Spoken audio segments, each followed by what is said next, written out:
Do you want to be an effective leader, coach, parent, manager? If you are a leader, coach, manager, parent, or anybody who deals with the people, you need to be able to express your views, your thoughts, your feelings to other person in a way that it works without spoiling the relationships. There are times in our life when we don't like the attitude or the behavior or some performance of the other person, and we feel we need to express it. So this is where today's topic comes into the picture. Before we go forward, let me introduce myself. My name is Jitendra Gupta. I am a happiness, relationship and prosperity coach. I help people to lead a happy, peaceful and prosperous life. So the topic is called effective feedback system. Now whenever we have to express our thoughts and feelings to other person about something that we don't like to them or something that we don't appreciate in them, about their behavior, attitude, performance, there are mostly two choices which people choose. The first is they don't speak about it because they fear that if you speak about it, the other person may feel bad and the relationships may get spoiled, and rather the problems may increase. But in this case what happens is the problem doesn't get solved, because in that case the other person don't even know what is bothering you, and then he continues the same behavior, performance or attitude, and you keep getting frustrated and annoyed, and the problem just keep on persisting, and you find an emotional gap with that person. So it doesn't work.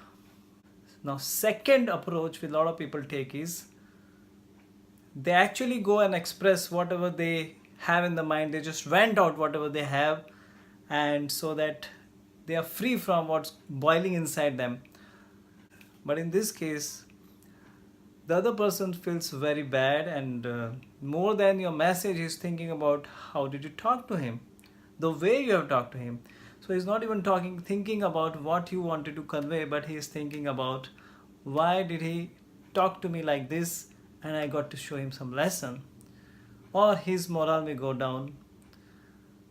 So in this case also the problem doesn't really get solved. There could be more distance between both of you. So what is to be done? If we don't say anything, there's a problem. If we express, there's a problem. So what to do? So the solution is we have to express, but in a way that it works, in a way that it doesn't spoil the relationships, rather it enhances the respect for you in the other person. So how do you go about having this kind of a feedback system? So after being a coach, I have to give regular feedbacks to people, and no one have ever come to me and said that they felt bad about what I spoke to them or our relationship spoiled. It has never happened in a single case. When I observe that a lot of conflicts are happening between the people in the organization, in the families, in the neighborhoods, in the societies, then I thought that let me systemize everything so that anybody who follows this can have a more effective feedback. So what are the components of this effective feedback system? So this effective feedback system is divided into 5 steps. Step number 1 is context. Step number 2 is connecting. Step number 3 is expressing or narrating. Step number 4 is requesting. And step number 5 is happy end. So the first step is, before you start any conversation or any feedback, you need to be clear what is the purpose of the conversation. The context for the conversation has to be an empowering one. It has to be something that both would be interested into. The second step is connecting. Now most of the people, they have something in their mind and they just go and express it. That doesn't work.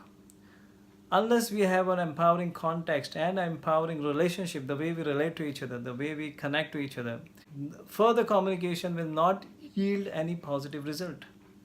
So the second step is we connect to the people by relating in a way that it empowers both the people. Step number 3 is now you actually express what is it that you wanted to express, what action or what performance or what attitude of the other person is that is really affecting you, that bothering you. So you express it in a non-blaming way. You express it. While expressing, you state about what were the incidents, what happened, and what was the implication of it, and how you felt about it. So that is expressing. The key point is don't blame, just express as if it is something that you felt and that is something that you have observed. Step number 4 is requesting. Now after expressing, now you request what you want the person to do, what you want the person should behave, how you want the person to behave, or how you want the person to have an attitude, what kind of behavior or attitude or what kind of performance are you looking forward from another person. So this is step number 4. And the step number 5 is happy end. That is, you end the conversation and the feedback on a positive note, so that the whole system is complete. You start with the positive and end with the positive. And at the same time, you can also say them, offer some help if they want. So these are the 5 steps. Step number 1 is context, create a powerful context. Step number 2 is connect powerfully. Step number 3 is express in a non-blaming mix. Step number 4 is request for what you want. And step number 5 is close the feedback with a positive note. Now please follow this 5 step. I guarantee you, if you follow it properly, you will have a great relationships. You will be a much better leader, coach, parent, teacher, colleague. In case if you want to organize a proper workshop on this effective communication, effective feedback system, you can contact. And to get more such videos, please subscribe the channel by clicking subscribe button below. Thank you very much. God bless.